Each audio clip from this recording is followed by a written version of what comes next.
I am here with Mike Simonsen. He's the CEO of Altos Research. Had him on a while back ago. I love to talk numbers. He knows all about the numbers. He is a force in the real estate industry. I'll let him talk about that some more. Thanks for joining me today. All right, Mike, nice to be here. So the numbers are kind of crazy right now. Inventory is doing its thing. I saw recently you have this great graph that's got the shows the last 10 years of inventory and how things are Yeah, just a little bit different. Can you talk about how things have just jumped off of what's normal? yeah. The inventory has really been the story of the year and last couple of years. And available inventory of homes for sale, like if you walk into the market and look around and see what's on the market, it's actually been falling pretty much every year for the last decade. We've taken as interest rates have been really, really low, it's been a good time to not sell a house and instead hold it and turn it into an investment property. And so we've taken about 8 million homes from resale and turned them into rentals and not sell them. And so inventory each year, a few more of those happen, and the available inventory declines each year. Then, of course, this spring, that changed and rates started climbing for the first time in a long time. And so available inventory climbed off its record lows, ultra low, to where we are now. We have about 566,000 single family homes on the market around the US right now.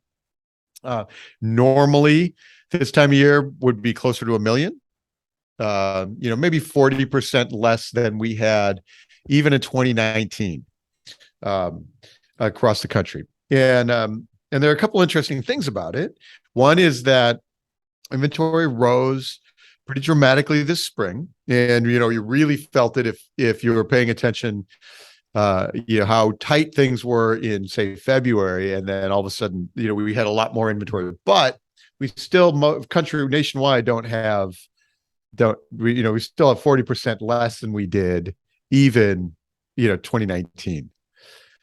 The other thing that we notice in the inventory number is that in July and August, inventory had actually stopped growing and started coming back down. People were buying some homes, so mortgage rates spiked. They started drifting lower they were around 5% in August. And then the 1st of September, right at the beginning of September, rates spiked from 5 to 6 to now 7%. And we can really see the inflection point in the data at that point. And what happened was the sellers just stopped. And so there's very few new listings coming to market, but the ones that are sitting, and so that is led to some inventory starting to climb in September and October. And it'll be really interesting to see if inventory keeps climbing late in October. Normally by late October, inventory starts falling pretty dramatically through the end of the year. But we'll see what happens in the next few weeks if that's the case. So what I've been noticing, at least in the Portland market, is right around October 15th is when sellers just kind of like, we're done. We're done for the season if they don't need to sell. Yep. And so, because at that point, you're closing during Thanksgiving or later, and it's during the holidays. So you have to be motivated to sell during that time. Is that what you find true as well? Is that October 15th for most markets is right around that time? Yep, that's exactly right. And very often, and like starting in the second half of October, inventory starts falling really dramatically. And so sellers might withdraw, or they get close, they don't list and they withdraw some. And so inventory falls really dramatically. And so in this year, through the second week of October, inventory has been climbing. So it hasn't fallen yet. And then that also happened in 2018. And in 2018 was the last time we had rates rise. They rose from 3.9 to 4.9%. And so inventory rose all the way through the middle of October. Um, and so when we look at our forecast for the rest of the year, like there's 566,000 homes, single family homes on the market now. I'd expect about 490,000 when we end the year. So like, they're going to withdraw. Nobody wants to close over the holiday if they don't have to. So they're withdraw, and those then we'll have fewer new listings. All of the things happen. And so I expect it to happen. However, because like that surge in mortgage rates is so wild, is so unusual, that buyers are so spooked. Like, what if the few people who are listing now, it's still more than the transactions that are happening? And so inventory actually climbs in October and November. Like that'd be really news. Well, 2020 was interesting in that this time of year, things did not slow down. Right. That lull was taken out during when COVID first hit. And it was crazy how smooth and consistent it stayed. We still had multiple offers. We still had all those things. It was the strangest thing for me because there was no lull. There's no lull. Right. People kept buying all the way into December that year. Prices stayed elevated, like all of the things. There's normally inventory and pricing backs off in the fall to reset that in January. It didn't happen during the pandemic. So what we know is that the normal reliable seasonal patterns can be broken. And so, like this is the week between this week and next week, we'll see, is that pattern breaking this year? So there was a report that came out, I think it was Black Knight, and maybe some others were maybe doing this as well, but they seemed really similar. But they were saying prices fall for the first time in 9 years by some amount. I was trying to look for the article before I got on here with you, but we know that there's seasonality. So I really was confused the way they were saying that there's no time since 2009 that prices have fallen. But prices fall every season. Yeah, and they certainly aren't lower than last year at this time. Right. Right. So maybe they're looking at a seasonally adjusted month over month thing, and then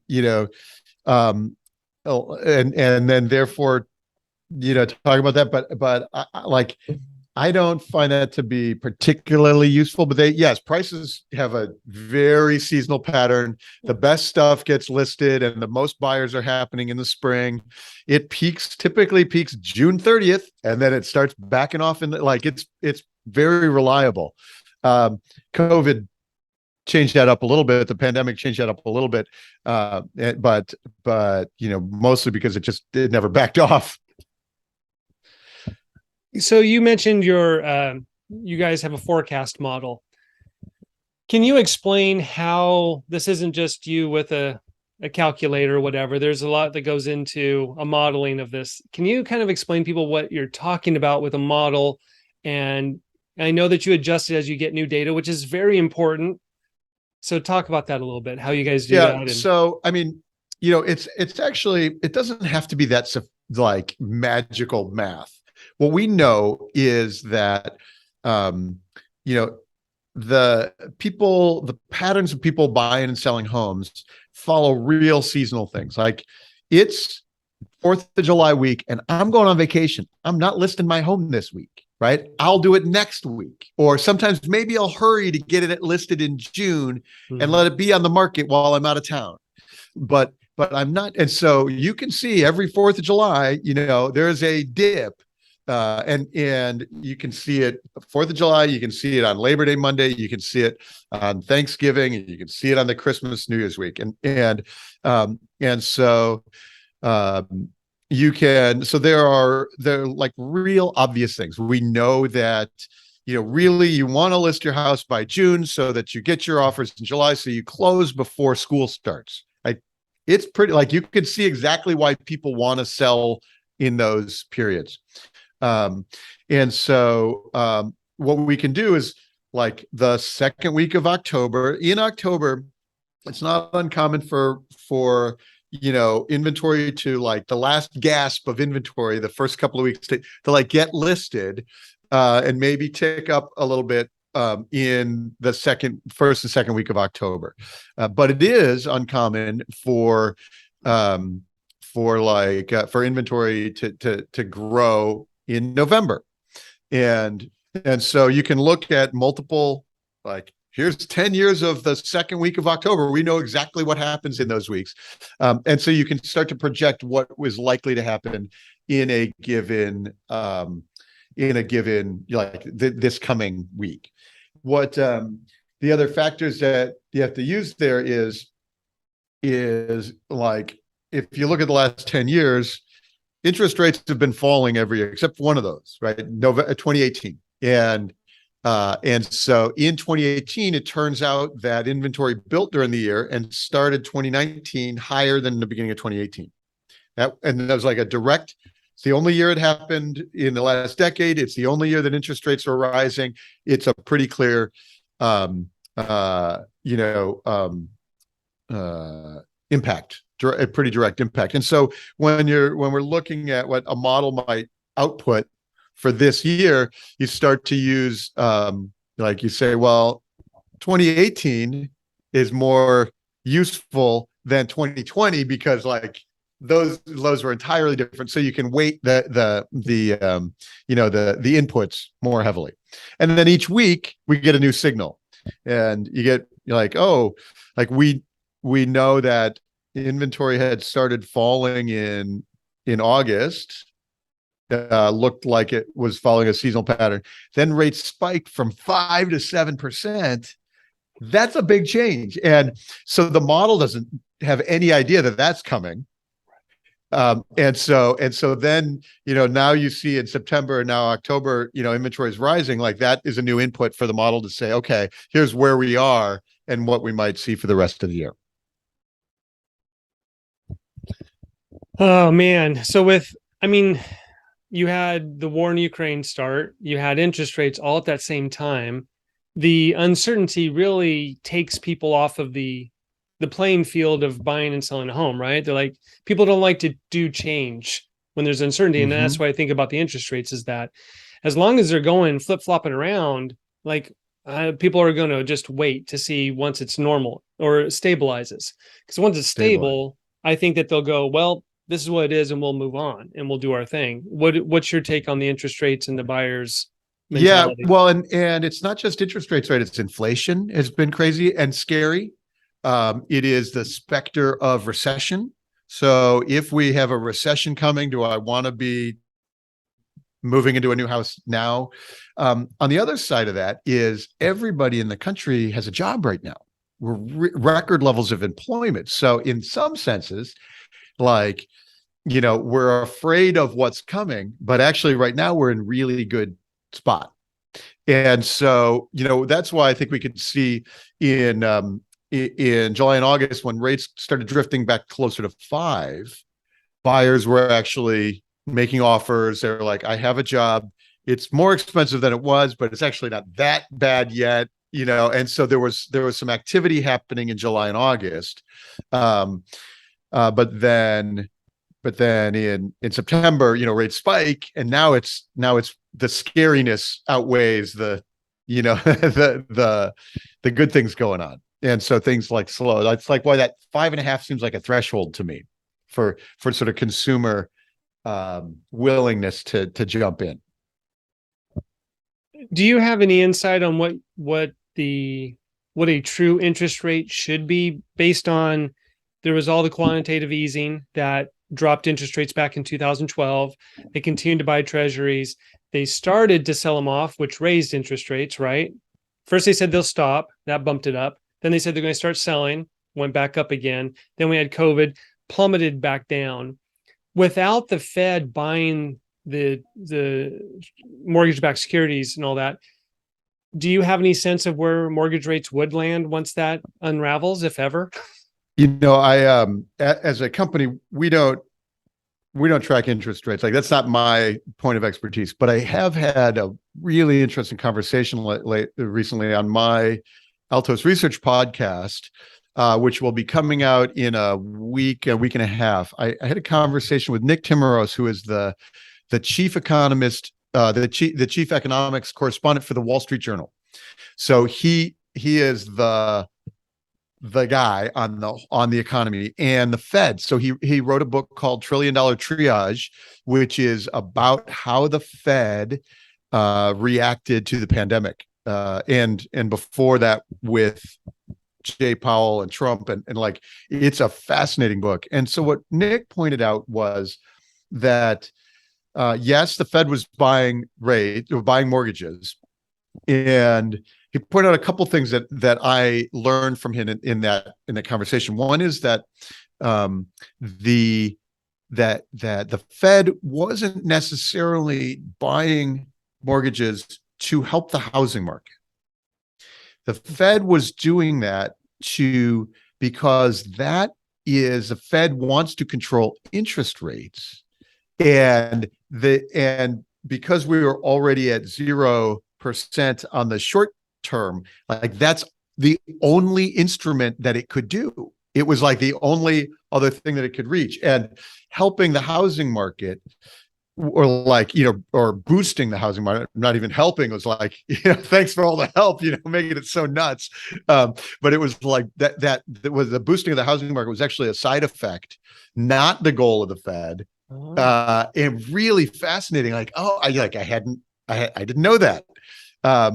And he also pointed out that there's a bunch of other factors that were actually driving mortgage rates lower at the same time, and so the Fed was only one of those things. So maybe not as entirely at fault as we might like assume from the outside. So that was a really interesting conversation. It'll be we'll release that in like a week and a half, I think. And but I was interested in the exact same question, like what were they thinking? Right? Like, you could already see it was crazy. And why would they keep buying even when we could already see the housing market was nuts? So it was because the housing market wasn't their goal. They had other goals, and the housing market was a side effect. And because, looking backwards, the Fed had made mistakes in the past. They'd made mistakes by raising rates too soon and slowing an expansion, stopping an expansion, and throwing it back into recession. And they didn't want to do that. They said, we can't do this too soon. And so they kept things lower, while all of us in the housing market were going, what's happening? And so it was really fascinating, like, their goals and their motivations, like, and we're just a side effect. Wow.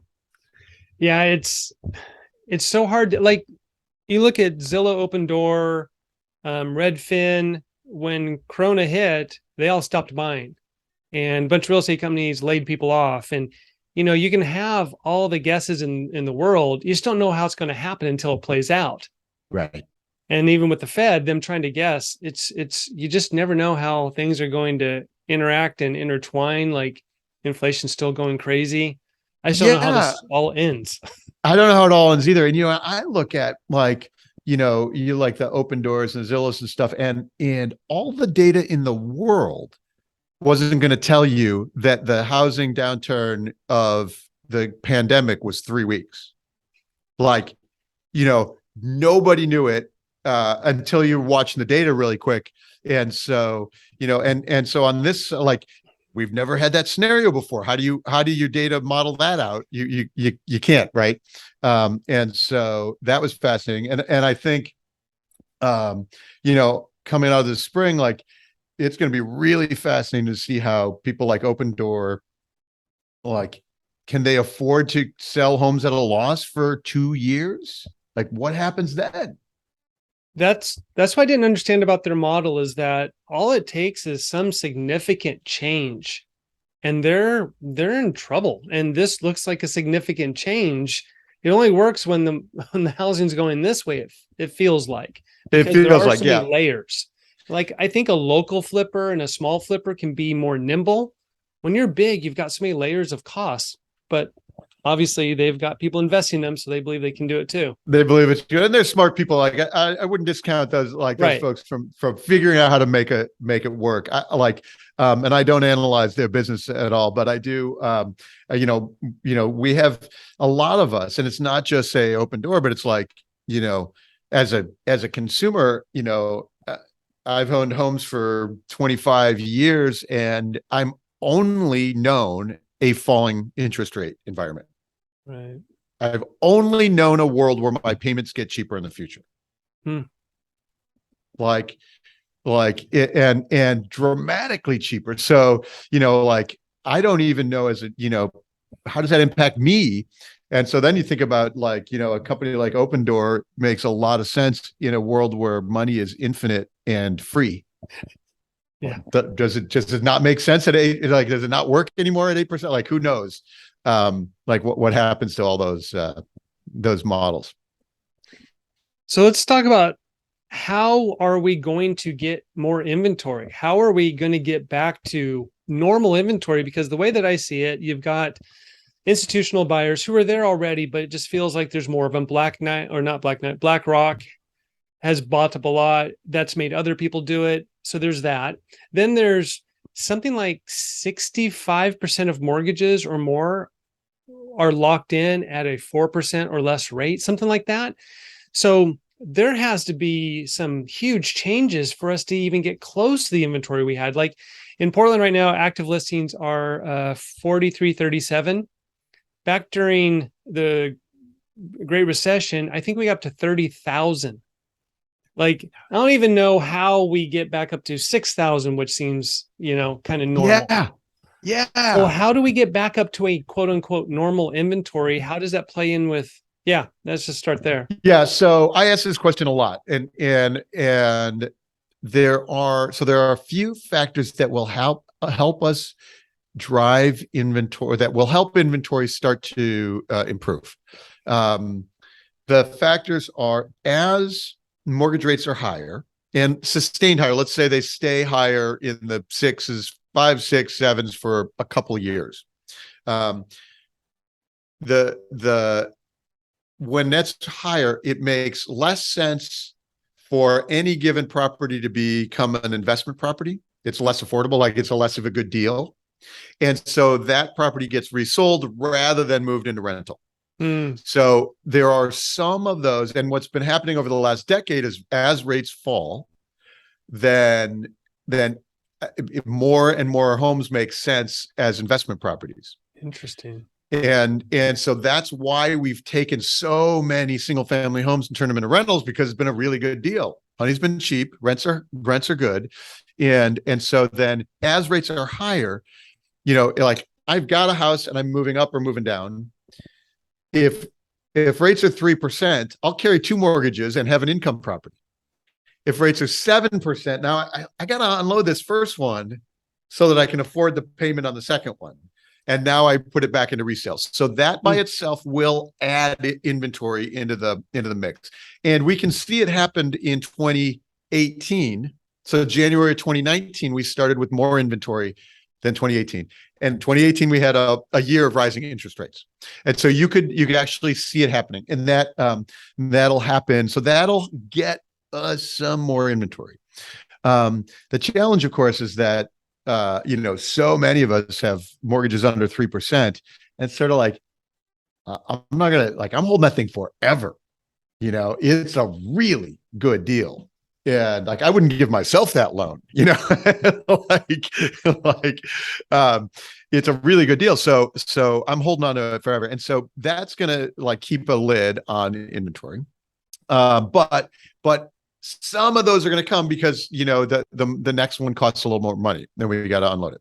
So that's one place where we'll get more. And you can imagine that the higher that the rates are, the more that happens, right? So 7%, it creates more inventory than 6% did, and 5%. So that's notable. If we get a big job loss recession, so right now everybody's employed, but the the biggest bears out there are expecting a big recession next year. And if it hits and a lot of people lose their jobs in an extended period of time, you can imagine that then there's a lag, but then some of those homes get listed for sale, right? Some of those, like, I can't keep this up anymore. The lag is really, it's really a year between the recession and the time we start seeing the inventory. So it's really probably 2024 before we'd see recession inventory. It's like, I lose my job, I'm out of work for a few months, then I stop like paying the mortgage, then I start working with the bank. Like all of a sudden it's 90 days, 90 more days. Like it's a year before we really start seeing that inventory that would come. But that would be 2024. That would be a thing that would be inventory. And then the other is like the institutional players. So do we find that the folks that have been buying single family homes for rental properties, or people investing for short-term rentals, did those trades no longer make sense in a changed economy where money's more expensive, or maybe there's an extended recession? And so then we maybe get a flood of those. I was in Nashville last week and staying in an Airbnb, and it was like an Airbnb neighborhood. They built new homes, and you could tell they were all Airbnbs because they all had the same like light up Nashville sign on the wall. Like they were like repeated of them, and they were cheaply built, but they were really convenient. Like it was, really close to downtown. We had a bigger group, we had like 8 people, and it was significantly better than having different hotel. Like it was nice. And Nashville is a real tourist destination, and these are used a lot. And you can imagine that this one had a 3% mortgage, and it was a really good deal for this person. But in a big recession, if people stop traveling to those, is all of a sudden those stop being profitable. What happens to those properties? Do those become inventory? I don't know what the threshold is or when the math plays out in it, but it's one of the factors that could get us some inventory, in the next couple of years.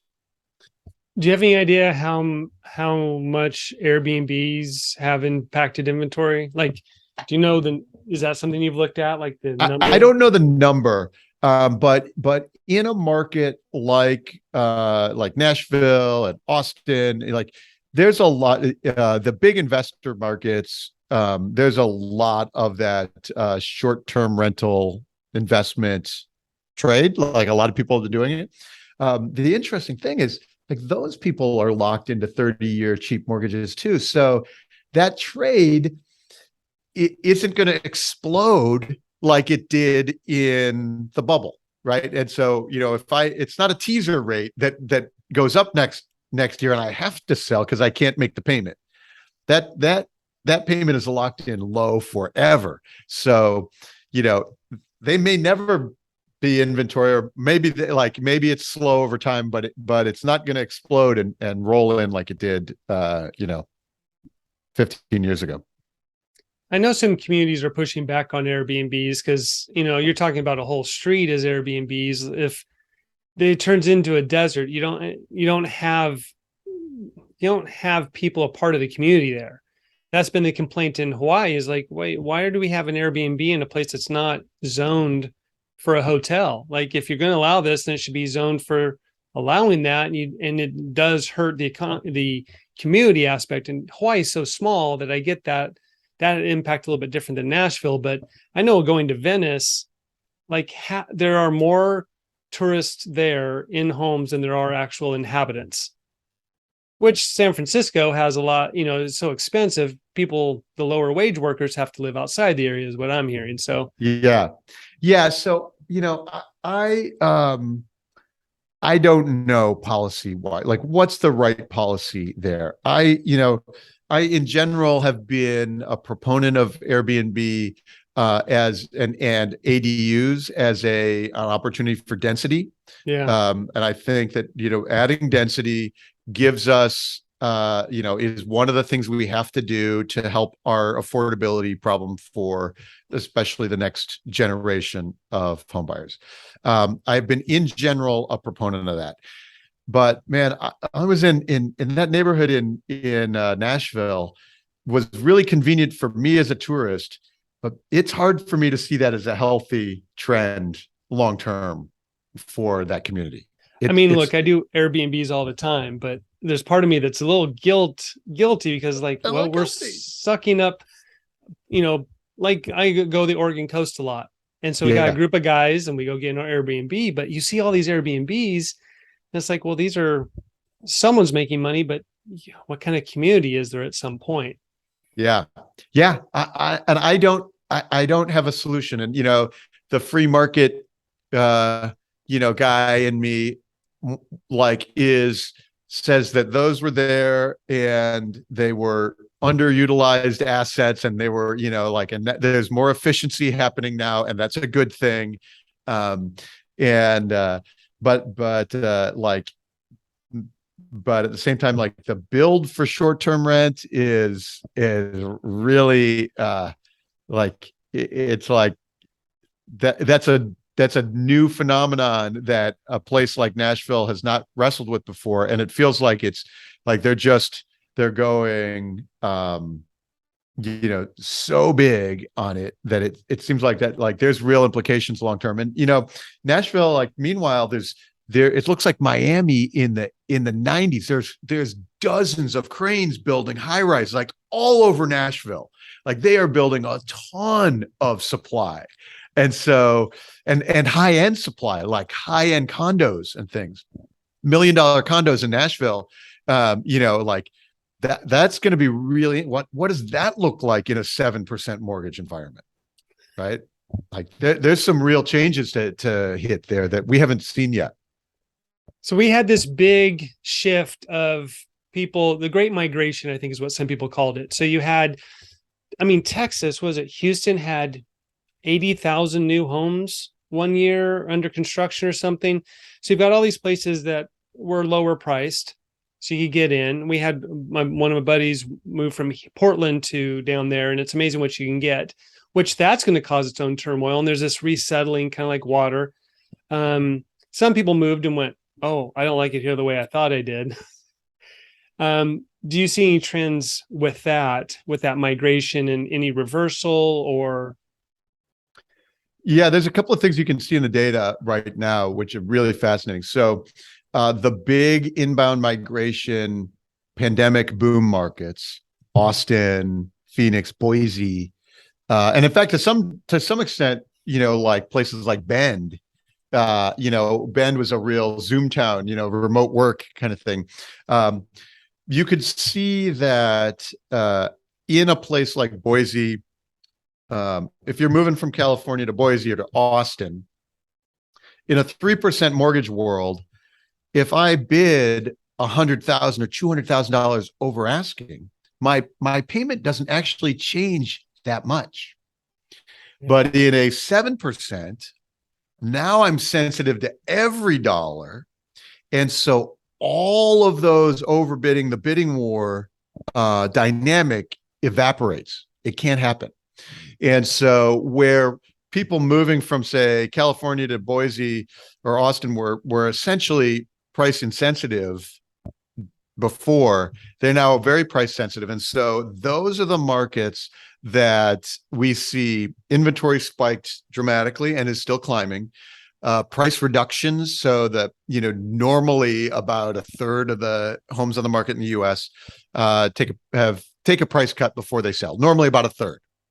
Sometimes it's intentionally overpriced, sometimes it's accidentally, whatever, but it's about a third take a cut. So then when the market's hot, like it was, in February, it's like 15%. Even some of those people who like overpriced their homes still got the bids they wanted. And so, but now nationally, we're at 42% have had price reductions. You can see dramatic slowdown. And in places like Boise, Phoenix, Austin, where over 60% of the market has taken price cuts.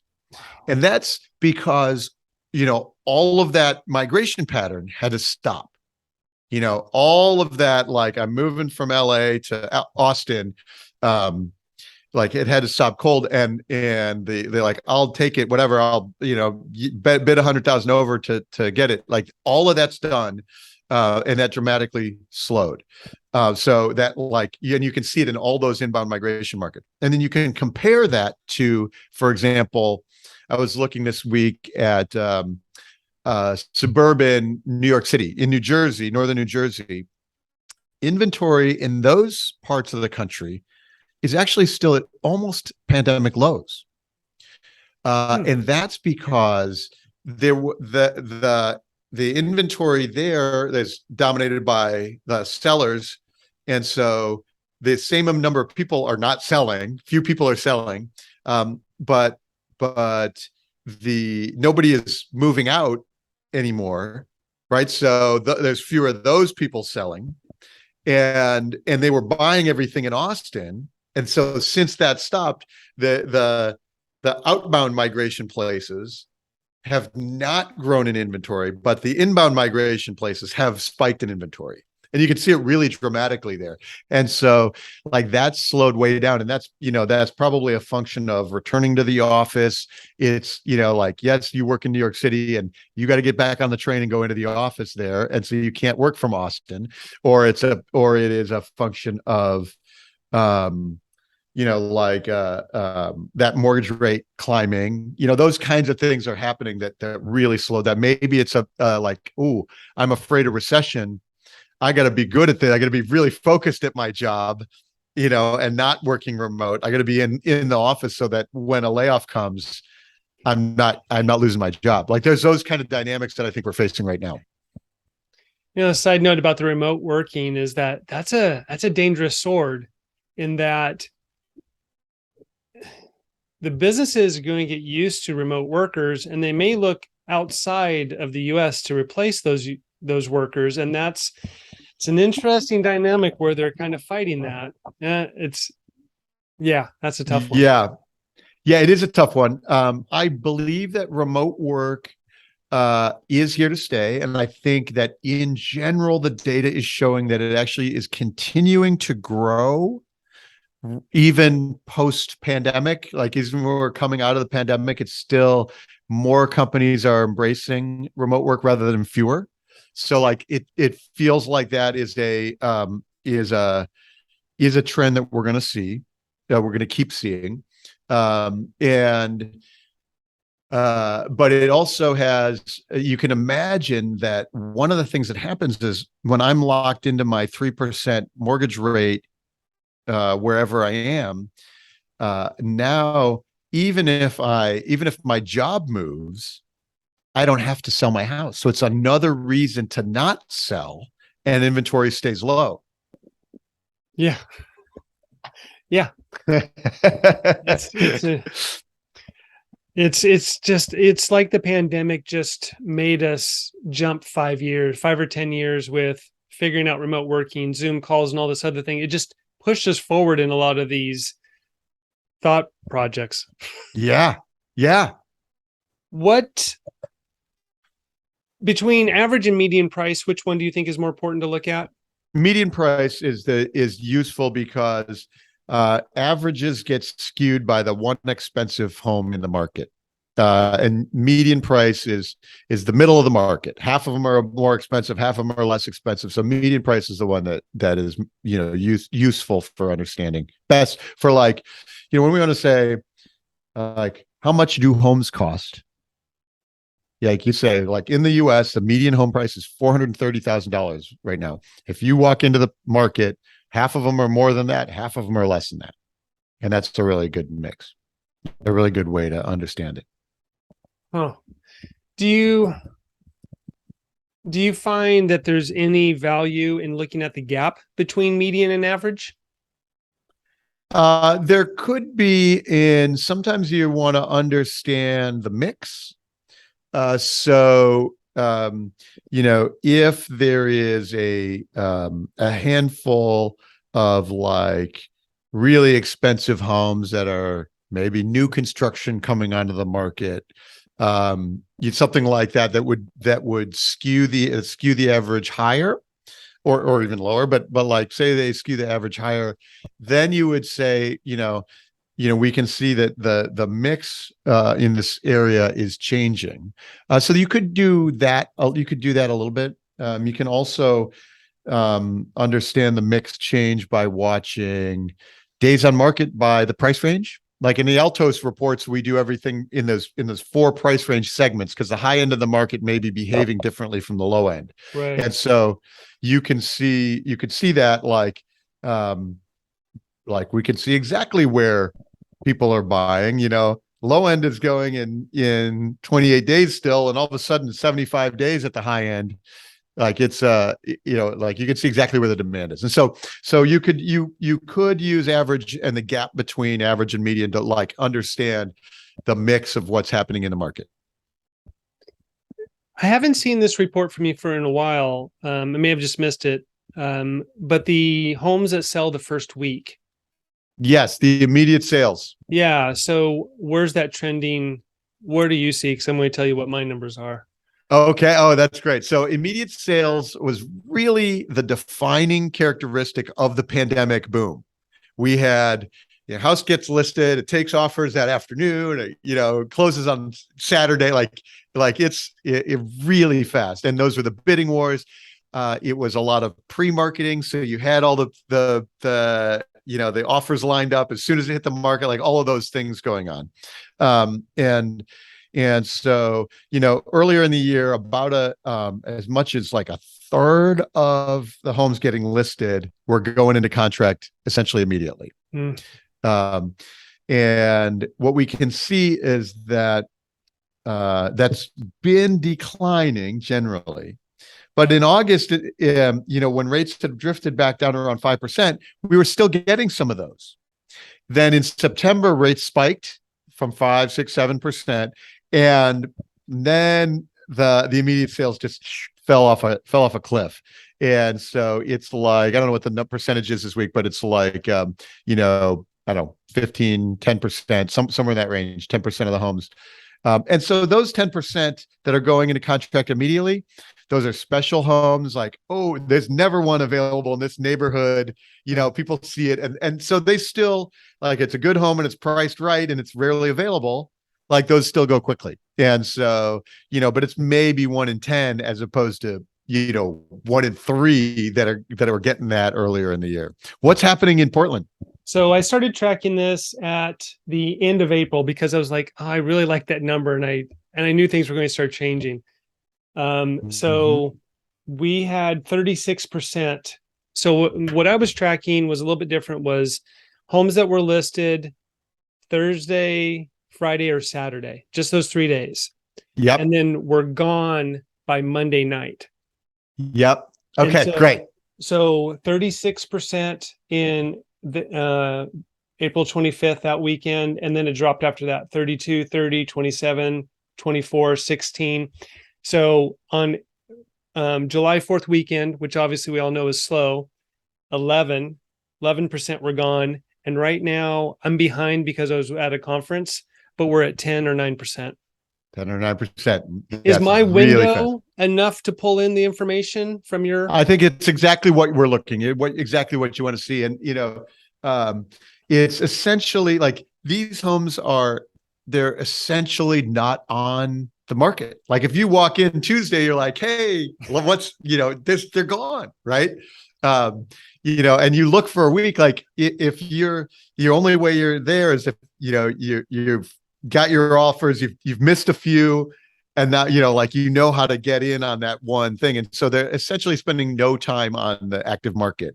And so, like, is it even active inventory? Like it's sold before it's even shown, right? It's so those kind of things were really fascinating, and keeping a lid on active inventory. If it's not even sticking around a week, it's really hard to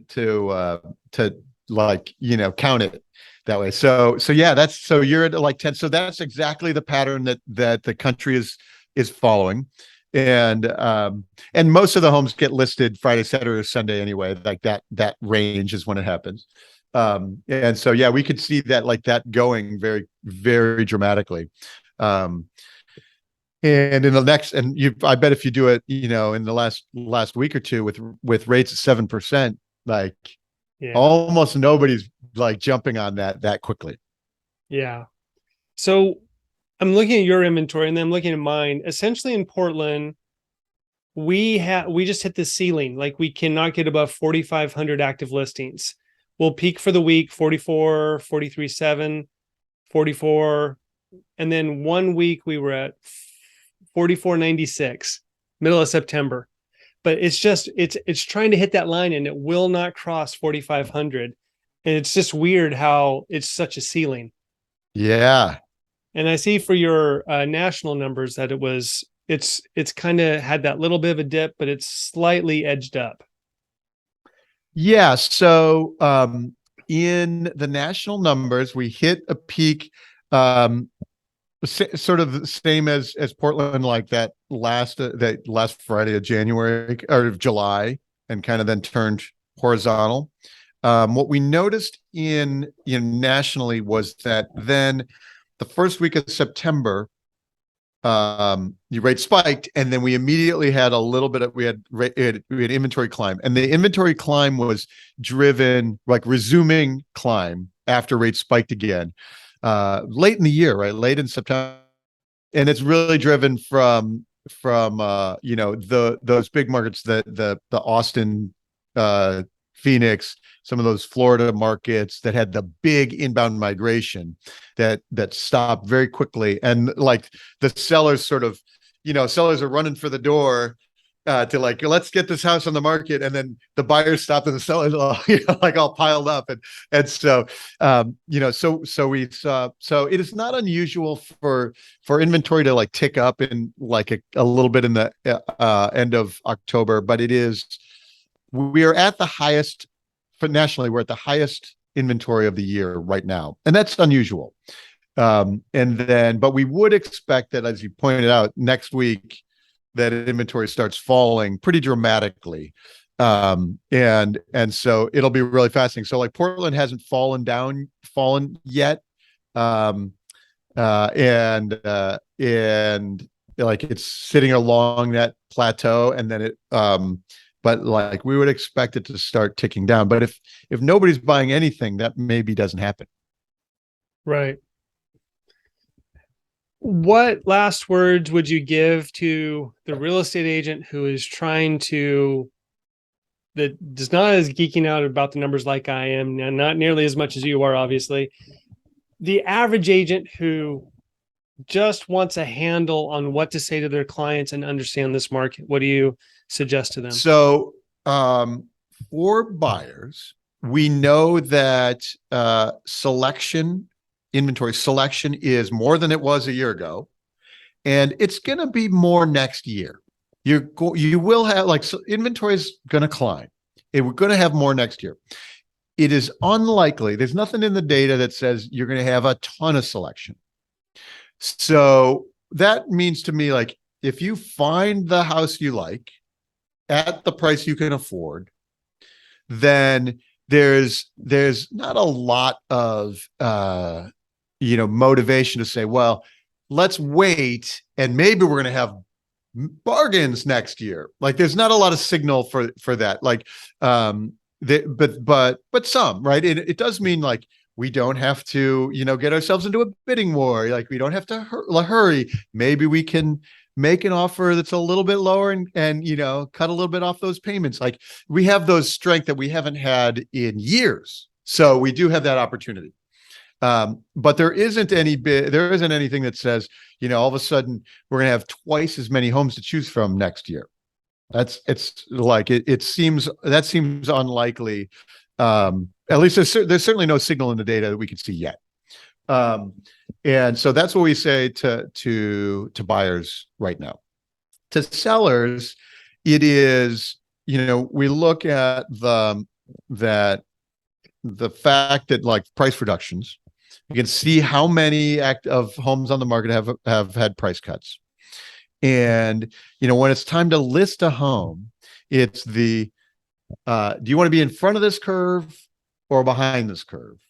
Right. And so that means we want to price the home well when we list it. We want to do this right the first time, because there's the likelihood that we overprice now and then it somehow gets better for us isn't, like, that's not the right strategy in this moment. And so for sellers, the good news for sellers too is, again, there's not a lot of selection. So if you have the good house that's priced right, like that's the way to go to market now. Where and so like there are ways to help buyers and sellers see what this market is doing right now, and that's what the data is really useful. A lot of participants everybody's got their opinion about what's happening in the market, and so if they think the market's crashing, then being able to say, look at Portland, like, yes, we have more inventory, but it's not climbing, right? It's like, we know exactly how many homes there are, and it's not growing dramatically. This market isn't a crashing market, so therefore, what does that mean for your plan? Like, are you going to just sit around and wait? How long are you going to wait to you, right? Like, how long are you going to sit on the sidelines? Like, you're going to let all the houses that you want to live in not be there? Like, those are questions that we can ask. Well, in inventory, I'm glad you brought that up. This is why I started all my charting when COVID hit, because I knew back in 2008 or 7, actually, we went from 6,000 to 14,000 active listings in 6 months. And I was like, this is what I'm going to look at. This is what I'm going to wait to see problems. And it never happened, obviously. But the opposite happened. Because it's fun. Yeah. Because I want to be able to look at this and see what happened. And this is super interesting. We kind of zoomed up from March and then just stalled. So yeah, inventory is man, it's hard to see where 14,000 had come from. It's hard to see where 6,000 will come from. Yeah. Maybe gradually we can get back to 6,000, right? Hope so. In Portland. Yeah. I hope so. Real briefly, last few minutes, just give a little taste of what Altos Research does for real estate agents and how you can help them.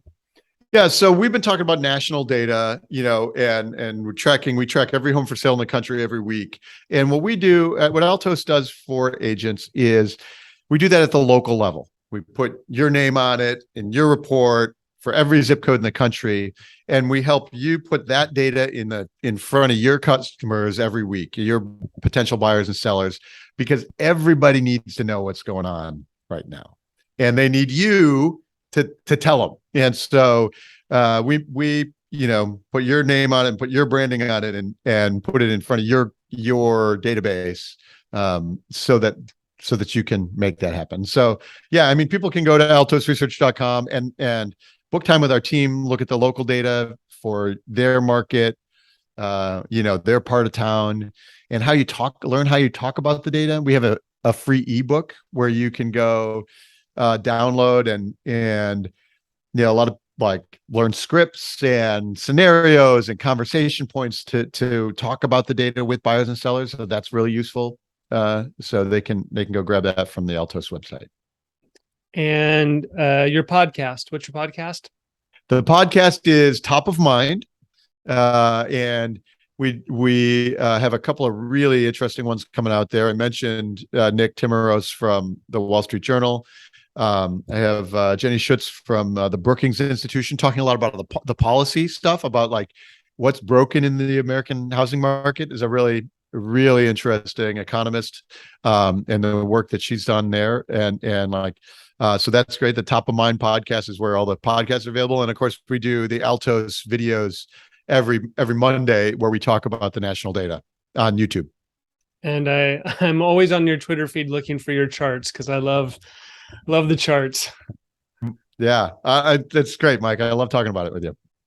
Well, thanks so much for joining me. And until next time, I'm sure we'll have some interesting things to talk about in about 6 months. Sounds great, Mike. Thanks.